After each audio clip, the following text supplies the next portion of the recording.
Welcome Okay. back, everybody, to another movie rewind. I'm your host, Keegan Holland, and with me is my co-host, Mike Jennison. Hello. Really leaning into the mic on that one.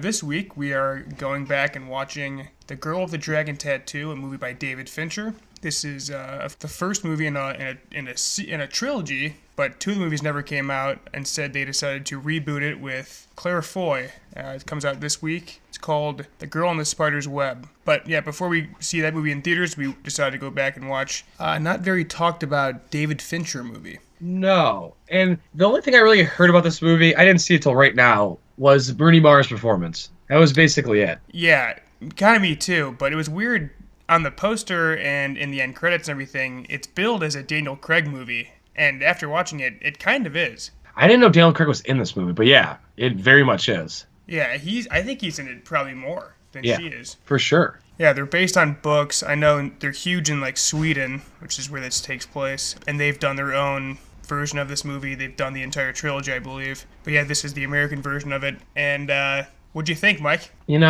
I thought it was fine. It was I long. knew I was gonna get that response from you. It's long. Yeah? It's Yeah, long. I knew you were going to be wishy-washy on it. It is very David Fincher. Like, I love the look of all of his movies. They all look. I can't even. I don't know how to describe it. Clean, but like dark. I don't even know. I get it, yeah. Just very, They just yeah. look. They all look so nice. Like this, Social Network and Gone Girl all kind of look the same. Yeah, but this is a classic David Fincher movie where I liked it, but I probably won't watch it for another 10 years. I think I feel that way about all of his movies almost. Like Zodiac, Social Network, Gone Girl. I will not. I've watched his movies all within the last couple years, and I'm not going to touch them for another like 10 years. I really like Fincher, and this very much felt like a Fincher movie, but it just was not vibing with me. It was dirty. I wanted to take like showers multiple times. Yeah, dude, there's some really gross sex stuff in this. A lot of That made me sex really stuff. uncomfortable. I guess spoilers for this movie. It's been out for 7 years. So the rape scene, I guess the second rape scene. Oh boy. So when she goes to the house, and then they close the door, I'm like, oh, thank God.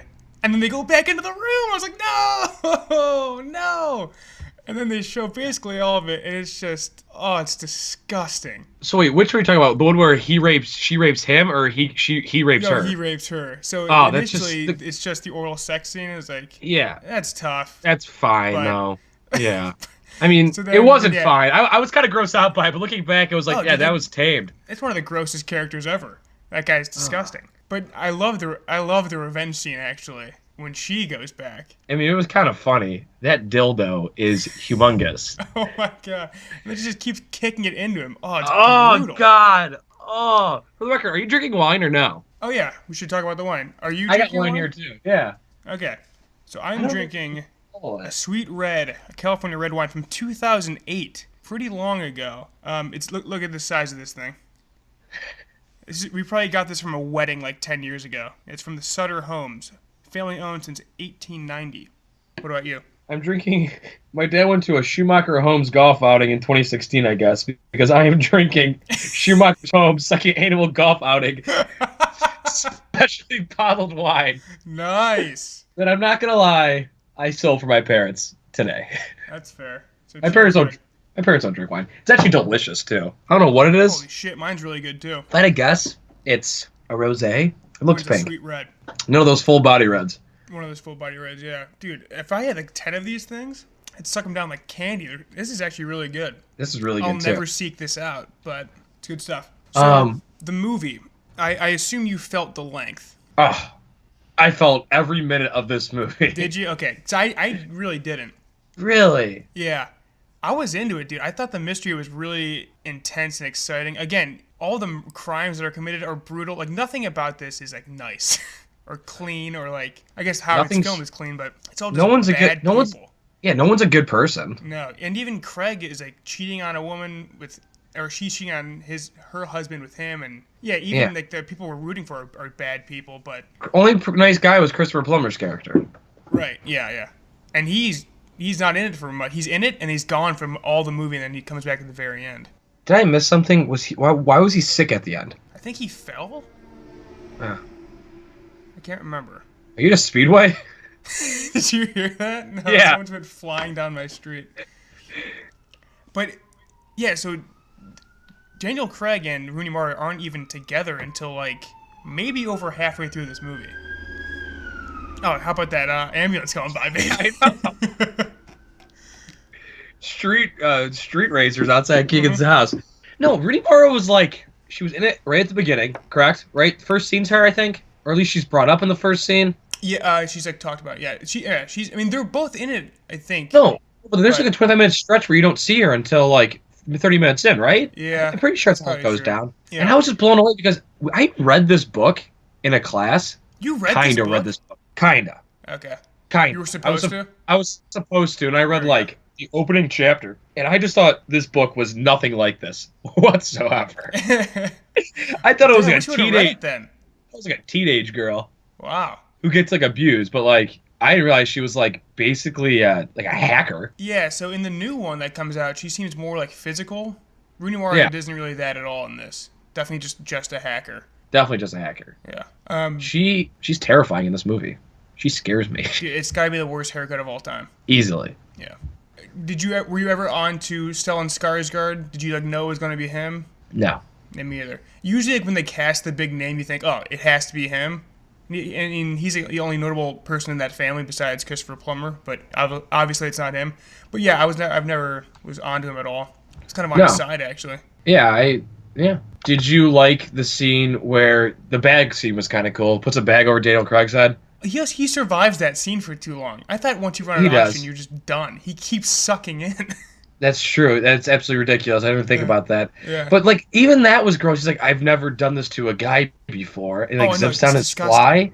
Everything's like, God, why does everything have to do with sex in this movie? I know. It's really messed up. And even like Daniel Craig and Rooney Mara getting together kind of feels gross. I know, he's like rubbing her back and I'm just like, ugh. Ugh. That's not why it's gross. It's just like, no, it was she's gross. Just like, she's like fresh off a rape. I guess she initiates it, so maybe it's fine. But it was just like, ugh. Why do they? That seems a little soon, no? And like you're rooting for Rooney Mara's character, right? She's like the only person you're rooting for. You feel bad for her. I like Daniel Craig too. Did you? Yeah, I did. Didn't like him. I was watching this on Amazon. We both did. Did you see the one extra where it says Daniel Craig purposely put on weight for this movie so people would know it's not a James Bond movie? That's hilarious. Yeah. Because you can't tell, and he's shirtless and still looks incredible. Looks great. Looks better. Looks better, yeah. I like my men a little beefier, you know? There's a couple of like small cameos. One by Joel Kinnaman, who's in Suicide Squad. He's in it for probably 3 seconds, but then he's in House of Cards, which David Fincher also made. And then another woman from Daredevil who's in it for like half a second. But other than that, it's basically just Daniel Craig and Rooney Mara v. a bunch of Swedish people. Now, Daniel Craig's supposed to be Swedish, right? Yeah, I think they both are. Also, yeah, they got 2 Americans that play Swedish people. You usually get a British person to do that kind of thing with Robin Wright and Rooney Mara. Oh, I know. That was odd. Yeah. They didn't care. I didn't know Robin Wright was in this movie. And I was like, wow, Robin Wright. How about that? I didn't know Christopher Plummer was either. I literally only knew Daniel Craig and Rooney Mara. Yeah. Christopher Plummer looks like he's playing, like, the character from All the Money in the World. Yeah, he does. It's probably if you do screenshots, it looks exactly the same. So, did you like the ending? I see the... Jesus, can I speak? The little bit that went too long was once Skarsgård gets outed. Oh my God! It wasn't, but it wasn't him that killed Harriet. Then I was like, maybe it probably should have been, because then, once it was revealed that he didn't do it, I knew the lady in London was her. Like that was just like okay, but then it took like 40 minutes to get there. That's the only time I looked at the time during the movie. I looked at it, I'm like, it's winding down, sick. And I saw it was about 35 minutes left. And I'm like, oh no. I think that's the one bit where it's too long. I think if it was a tight 2 hours, it probably would have been better. But even with that extra 40, I didn't mind it. What I didn't like, though, was, like, he goes back with Robin Wright. Do you think that was, like, the obvious choice? Like, there's no way he's going to be with Rooney Mara. This lady's a psycho. No, I know. And I don't know why, because she's such a smart person. You think, like, why is she so caught up with this guy? Like, obviously he's not going to be with you, lady. You kidding me? Don't buy him that leather jacket. It's love, nuts? Keegan. Love makes you do dumb things. I was kind of like, it was a good ending, but I felt bad for Rooney. Yeah, and that was the last scene, right? That's literally the last thing we saw. Yeah, she drives off in the on the motorcycle. So they were thinking about making a sequel to this movie? Yeah, so they were planning on it. They were going to film the second and third back to back, but then I had it pulled up. I'll read it right now. In December of 2011, Fincher stated that creative team involved planned to film the sequels back to back. They were announced for 2013 version of the second film, but it was delayed due to changes in the script. By 2013, they rehired someone to write the script. Fincher was optimistic that it would get made. Mara was less optimistic. And then by 2015, Sony just decided to reboot the franchise. They considered Alicia Vikander, but then settled on Claire Foy, which is... So this is the fourth book in the franchise. Isn't Vikander Swedish too? She is. Surprised they didn't get her. She's too tan for the role. I guess so. You need a weird, pale person. Rooney Mara is definitely that. Yeah. Rooney Mara probably just didn't want to do his role again, in all honesty. I mean, she was signed on to do 3 of them. Did this do anything like... Oh, best score for visual medium. Trent Reznor at the Grammys. It won best film editing. Damn. Nominated Rooney Mara, cinematography. Actress, cinematography. Yeah. Sound mixing, Dude, sound editing. how cool was that opening? I was on top of the opening sequence. That was sick. So, every movie needs to have something like that. I don't know why it was happening. I'm like, why is this happening? This is really freaking cool. But I felt like I was in 2010. It was a very 2010 opening sequence. It felt very James Bond. It did kind of, yeah. Like a dark, twisted James Bond. Or a dirty James Bond, as this movie is. But no, I loved it. Yeah, I think more movies should do that. Okay, so he said he wanted to have a weird opening because he wanted to feel like a nightmare. It did really set the tone for the movie. Yeah, it did. And I didn't like that version of Immigrant Song, though. No. It probably fit more, but the OG is just incredible. Yeah, I don't know really why he touched Zeppelin, but people do. I heard the worst rendition of Dreams. Someone covered Dreams, Fleetwood Mac Dreams, and it made me want to cry. I heard it like 2 days ago. It was slowed down, stripped down. Oh, it was horrible. Anyways. Some things you just don't touch.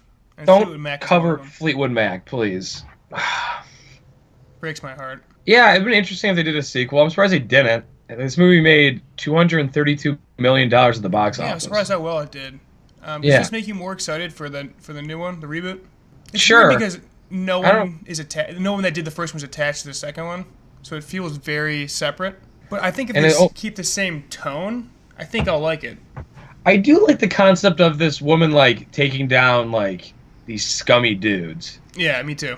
And that's a cool concept. Yeah. But the fact that she like ends up with a scummy dude kind of defeats that premise in my eyes. What, Daniel Craig? Yeah, I just didn't end up like with him though, but she wants to. Yeah. Yeah. I wonder if the second one she murders Daniel Craig's character. In your head canon, that's what happens. That's what happens. I mean, and she does have all that info on him. Yeah. So she knows. Maybe he isn't as bad as a guy as. He's not really a bad guy. He's just committing adultery. Yeah. He's kind of a scumbag. Yeah, he is. But no, when they're both like really digging into it, when she's at the office, he's in the house. I love that kind of stuff, and I think David Fincher does tension so well. When Daniel Craig goes to Skarsgård's house, I was like, oh, I got Zodiac vibes. When they go down to that basement, I was so nervous the entire time. It is very intense. Yeah. Yeah. Yeah, I mean, it's a well-done movie. It just, man, I will never watch this movie again. Yeah, it's long, it's gross. I will definitely watch it again. It's just, I think I need to take 1,000 showers before I can. So I'll see it in a couple years. Like, I wish I could forget about this movie, but I will always remember this movie. All right, so you want to score it? I'm going to give it a 7. Oh, that's higher than I thought you'd be. I'm going to give it an 8. Yeah, would watch it again. I don't think I'd recommend it to anyone. Unless you're a freak. And you know if you're a freak if you're listening to this.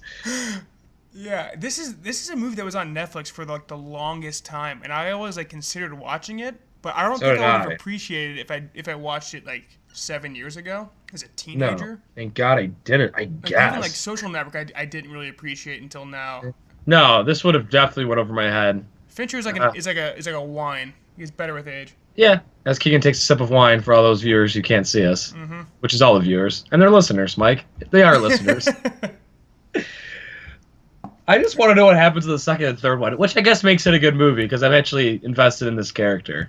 But I wonder if he would have been in them, or if it's like they're very set or they're very focused on her. I don't know. I would have liked to see character has a Wikipedia page, so let's take a little bit of a look. Oh no, he's in The Girl in the Spiderweb. Daniel. The character is. Yeah. Huh. So we got that to look forward to. Yeah, I really do wish that they were able to keep both Mara and Daniel Craig. I like them a lot. Yeah, I don't know who's playing him in the new one. I can't pronounce that name. Sverrir. Sverrir? I don't know. Sverrir Godson. Oh, I think I was on his Wikipedia page earlier today. He's on Borg, and he's played Borg in Borg and First Macro. Oh yeah, dude, Against he Shia looks LaBeouf. nothing like Daniel Craig. No, but he's actually Swedish. Yeah, he is. Huh? I didn't know that was the same character. Cool. That actually makes me more excited then. That at least the character is staying. Yeah, this actually makes me more excited for that movie now, knowing that. Yeah. Nice little background. I wonder if they're together in this movie or not. I don't know. All right, Mike, want to wrap it up here? Yeah, we can shut this down. Cool. Thanks for listening, guys. Well, I think next one is Creed. Next rewind is going to be Creed. Oh, yeah, hell yeah. I'll watch Creed anyway. We'll be doing Creed before Creed 2. We'll be doing, if you're interested in this movie, we'll be doing the reboot in a couple days. Thanks for listening. Follow us on Twitter at movie_rebrew, me at Cashman Keegan, Mike at _Oglebay. Subscribe on YouTube, SoundCloud, and iTunes. Thanks for listening, guys. See you next time. Goodbye, guys.